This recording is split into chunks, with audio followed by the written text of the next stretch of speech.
And it's another Monday heading into a game week. It's the last game of the season for Orange football as we welcome you to the football wing here with Scott Shafer. I'm Matt Park. Good to have you along as we get set for the Cuse. And Boston College, one of those traditional series that's gone on here for a lot of years. First trip back to Chestnut Hill in about a decade, and we'll get into that last trip in a bit. And Shafer, talking freshmen this week. You come off the Pittsburgh game and the leading receiver, tackler, almost the leading rusher, and the leading passer are all fresh. Yeah, for sure.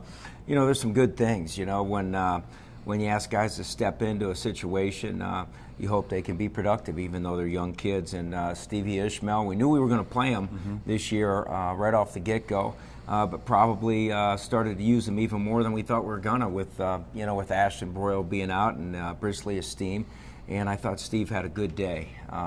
And AJ, watching the tape after the fact, he actually played better than maybe I felt coming off the field. His reads were correct. He was going where he was supposed to be going with the ball. Now we just need to do a better job improving his accuracy and his tempo in his throws. He's thrown off his back foot a couple times and missed 3 throws that he went to the right guy, but he didn't finish the throw. So those were promising things on that side of the ball, as well as I thought Durham Phillips did some good things. He had a real nice play on an option play where it looked like there was nowhere to go, and he split 3 defenders and got us a first down, which was a nice play by Irv for another young guy.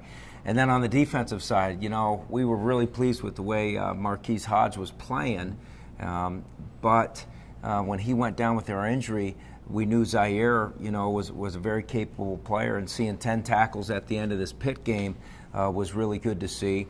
And then, unfortunately, we lost Wiggum and Winfield at corner within about a 5-minute span, and so we played Antoine Cordy, and he played well. Matt, he had 4 tackles. He had interception and almost 2 interceptions where he came underneath a slant route and made a nice pass breakup. So even though you have some frustration with all these injuries, it is good to see that we have some good young freshmen that are playing some productive football here in the ACC. It's one thing to get a pick. That one was one where he really muscled in to get his position, and it meant points. It took points off the board at the end of the half against Pittsburgh. I was going to ask you about the passing game, and I think you started to answer it there a little bit. Is it just the fine-tuning with timing? Because, as you said, the plays look to be there; they're just not being converted. Yeah, I thought we had a good game plan, and I thought we had people in the openings and in the seams, and we just didn't connect on a lot of them. The reads were good.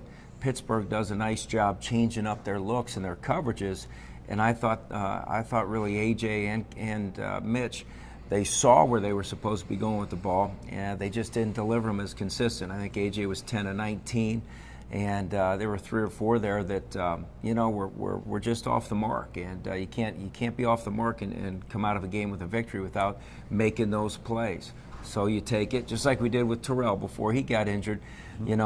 We progressed in the timing and the anticipation of throwing the ball where it needed to be thrown was something he needed to work on, and he did, and he was coming along. And now you throw these young guys into the mix, and they have to do the same thing. So the processes are there. And the plays are there. Now we just need to finish and make those plays. Interesting dynamic going into the last game of the season, because I know you're trying like heck, the staff and all the players, to win it for these guys going out, the Cam Lynches of the world, the senior leaders, the guys that have built the core. What's it mean for program building here, where you talk about these younger players, they're playing meaningful roles, and there is something for them to play for, even if it is, just to hand one off to the upperclassmen? Well, I think that's what it is. We do have a great group of kids in this senior class that some of them played a lot of football, some of them haven't played as much, but they've all been big brothers to these young guys, especially these last 2 years.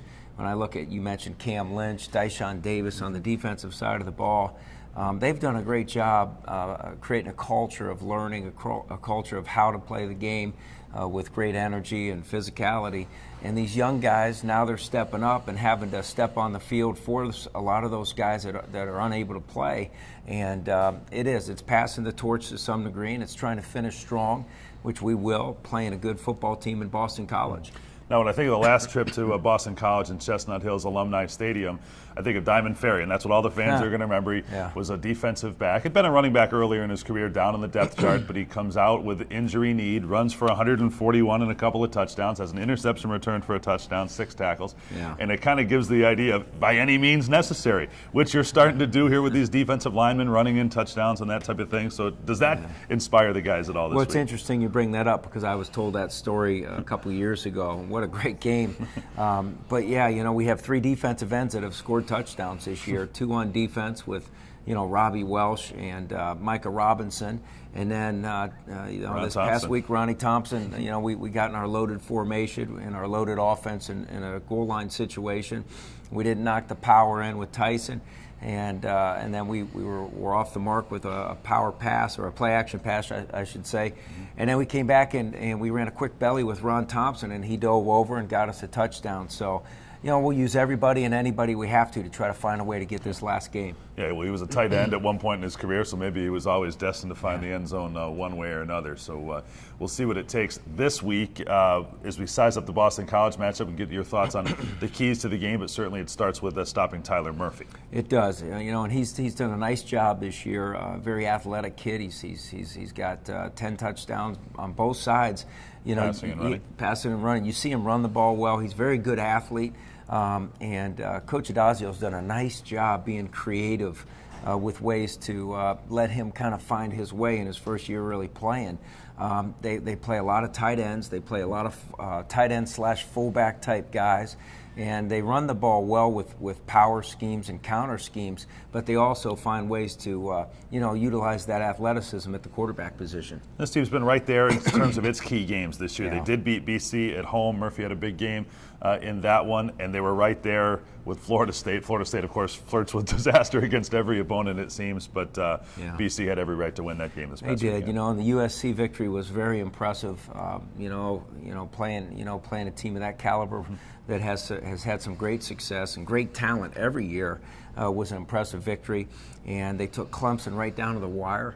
They had an opportunity to win that game at the end at BC. And then, like you said, playing Florida State as well as anybody has this year, it came down, and it was at Florida State, it came down to field goals towards the end of the game. And unfortunately for BC, they came up short, missing one, and then Florida State's got the best kicker in the country. He goes out and knocks one out to finish off another victory for Florida State. Yeah. All right, Coach.